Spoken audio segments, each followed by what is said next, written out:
What's going on, guys? Today we are taking a look at Transformers Generations Scoop with Holepunch and Caliburst.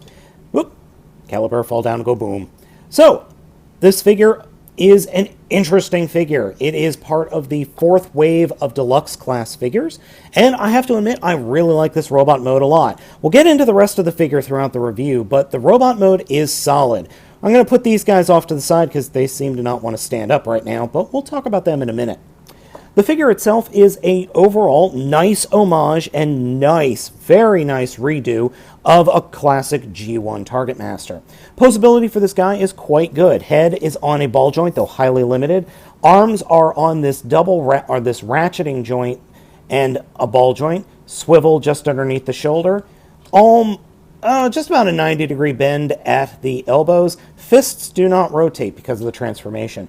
Torso is flexible. Hips are on ball joints. Swivel underneath that. He's got two knees, but that's really because of the transformation again. So you can get some decent poses out of this guy, though I think the standard spread leg pose is his best pose. Now, he does have this giant scoop on the back, and that does make him a bit top-heavy, and he has a lack of any real heels. There are some, but he could use some more heels. But overall, robot mode is excellent. Like it a lot. Along with a good robot mode, his head sculpt is really, really nice. It is subtle. Just delightfully subtle. He has blue light piping on the back of his head, and it just works. In robot mode, this figure just works. And speaking of another thing that just works, these Targetmasters are freaking awesome. Look at the amount of detailing on this. Yeah, they don't have the most in the way of paint apps, but the amount of mold detailing on these guys are great. Both of them do have the ability to move their arms. Though standing on my little photo sheet here is a little bit of a challenge for each of them. Now, each of these guys are just really cool. I love the yellow, the orange, and the blue on both of them, and they are a nice contrast for each other. Something that I did not expect, though, is for me to fall in love with them because it looks like they're guys from the Masters of the Universe. I don't know why, but they look like they belong in the Masters of the Universe for some reason. They just have that Masters of the Universe proportion look to them. Now, each one of these little Targetmasters transforms in the exact same way. Reach around the back and flip out the barrel over their heads. Take their arms and fold them up along their backs and peg them into place. And then flip out the handle for the gun. Now, a big problem, or one issue I have with the Targetmasters, is the handle is only held together by two little plastic pegs, and they pop off very easily, or the handle pops off very easily, which is a bit of a problem, but you can get around it. And then getting the figure to hold said Targetmasters is a little bit of a challenge. But you can do it. Just gotta believe in yourself. So when he is all decked out with his two Targetmasters, he looks like he is ready to start some business. And both of these Targetmasters in gun mode work pretty darn well, I have to say. Now, like the original G1 counterpart, these Targetmasters can combine. Though the combination is a little bit weird, I will fully admit. So, to do that, you need to take whatever one you want to be on the bottom and take the arms and open them up, thus revealing this peg hole. Then whichever one goes on the top, as you can see, they both have pegs underneath the barrel, that will peg right into the back of the other figure. So then you've got this double gun mode that it works. It looks a little silly, but it works. Now, I've never owned the original Scoop. He was just a G1 character that I've never been able to get a hold of. So I might be completely missing base on this, but I'm not totally sure if this is how they combine in the original G1 mode. I suspect yes. And either way, the figure can, or I should say Scoop, can hold it. Like so. So he can hold it either like that or holding with the other handle on the other guy. Either way, it works really well, and I like it a lot. Scoop's transformation is actually pretty darn easy. The first thing we're going to do is just take the bucket and fold it all the way out from the back of the figure. Then flip the hands up into the forearms like that, and straighten out the arms, and point them straight down. Now you see the way the arms are situated, you want them to be in parallel with the rest of the body. Take the chest and actually open it up. Once you've got the chest folded down like that, take the entire the entire backpack section and fold it up and over the robot's head like that. And then I like to put the scoop and just fold it up over the cab.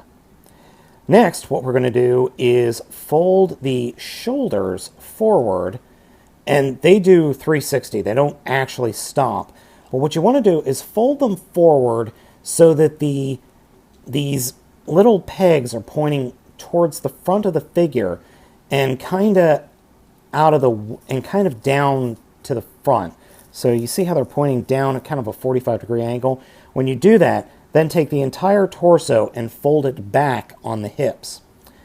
Then what we'll do is take these little ratcheting pieces and ratchet them forward, and the inside of the forearm will peg into these series of pegs, and then these little peg holes in the shoulders will peg into the pegs in the chest.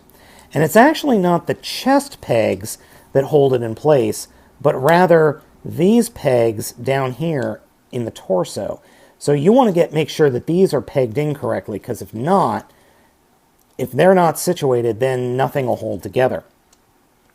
Then we'll come to the feet and actually push the legs together, flip the feet up into the shins, and then take the feet and rotate them around. And this is where the double hinged knee comes into play.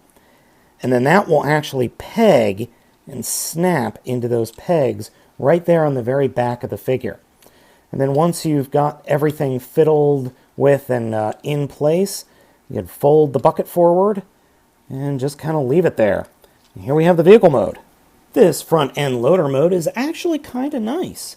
There's not a whole lot of detail. There is some silver paint on what would be the gas canisters, and on where the engine would be on the back. But otherwise, it's pretty much solid orange with little bits of yellow and black. It's not a bad alt mode. I would like to see some more detail. My main complaint, and actually there are two of them, is one, things don't really stay pegged together all that well in this mode, and two, it is very difficult to get the Targetmasters attached in this mode. I'll show you that in a second. But overall, it's a good-looking construction vehicle mode. Getting the Targetmasters attached in this mode is a little bit of an annoyance because none of these peg holes are really big enough, if that makes any sense. So if you get it on these peg holes that are right above the wheels, it takes a lot of force, but then you kind of can't move them because the wheels are in the way. All right, well, what about down here? Forget that. So the only place really are these pegs right on the back or on the shins of the robot mode. And getting them in place is rather difficult because, one, anytime you put real amount of force on this little handle, it will pop out. And that is annoying. Really annoying. The other thing is that it's not easy to get this looking really good. Right there, it just kind of looks like you've got a dude dressed as a gun hanging off it. And the gun modes are too wide at the base where the feet are to really get two of them pointing in the same direction. It just doesn't work. Now, the bit I was telling you about where things don't peg into place all that well is, well, the back here comes undone. There's nothing really holding down the the canopy over Scoop's head, and these pegs like to come undone at the drop of the hat, or with just very little force. One thing I do really like, however, Scoop is always watching you in either mode. That is pretty cool. Overall, Generation Scoop is not a bad figure. He's got some issues, to be sure, but I like him. He is simple, and he's fun, and sometimes that's all you need to have a really good Transformer. His robot mode is very nice.